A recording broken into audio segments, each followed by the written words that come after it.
C'est vers midi que le président de la République, Félix-Antoine Tshisekedi Tshilombo, a fait son entrée sous un chant d'honneur de la chorale Luc Julon dans le chapiteau du Palais du Peuple où avaient déjà pris place les autorités des différentes institutions nationales, notamment la première ministre Judith Suminwa et quelques ministres sectoriels de son gouvernement, mais aussi les présidents de l'Assemblée nationale Aimé Boji et du Sénat Jean-Michel Samalou Condé. Dans cette architecture du Palais du Peuple était présent le gouverneur du Congo central, Grace Bilolo, aux côtés de ses pairs du Kasaï, Kwango et autres provinces, les provinces invitées à participer à ces assises de la table ronde nationale sur l'emploi et l'entrepreneuriat des jeunes sous le haut patronage du chef de l'État par le truchement du gouvernement souminois en vue d'absorber le chômage des jeunes au pays. Le ministre des Petites et Moyennes Entreprises, Justin Kalumba Mwanangongo, est revenu sur les 12 directives scrupuleusement à respecter, leur adressées par le chef de l'État afin d'aboutir à des résultats concrets. La nation congolaise, à travers vous,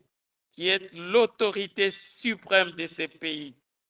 voudrait tout simplement assumer pleinement ses responsabilités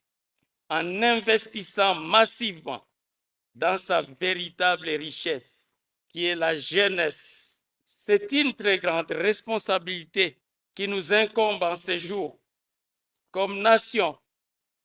et surtout comme participant à cette table ronde, pour écrire en lettres d'or et pour l'éternité une nouvelle page pour l'avenir de notre jeunesse, afin de marquer une véritable rupture avec toutes les pratiques anti-progrès en matière d'emploi et d'entrepreneuriat.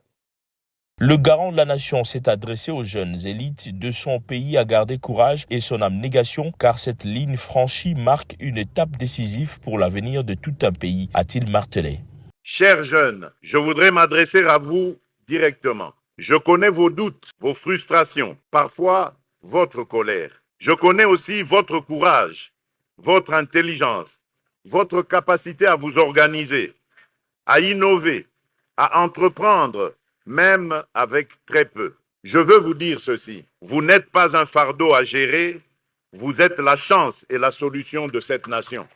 Un documentaire sur le diagnostic de l'emploi des jeunes a été projeté dans la salle après qu'une ASBEL internationale, partenaire du gouvernement congolais, ait partagé son expérience d'offre d'emploi aux jeunes en RDC et à l'étranger. Pour rappel, la province du Congo central a été consultée précédemment au travers son gouverneur Bilolo durant les travaux préparatoires tenus avant ce mardi 18 novembre à l'hôtel du gouvernement, au cours desquels le patron de la province a présenté les potentialités que regorge sa juridiction en termes d'opportunités d'emploi aux jeunes et leur entrepreneuriat. Il faut dire que le taux de chômage des jeunes en RDC est évalué à plus de 60%. Les travaux en panel ont été ouverts par le président de la République qui iront jusqu'au jeudi 20 novembre, à l'issue desquels les réflexions et décisions vont être prises pour un atterrissage objectif.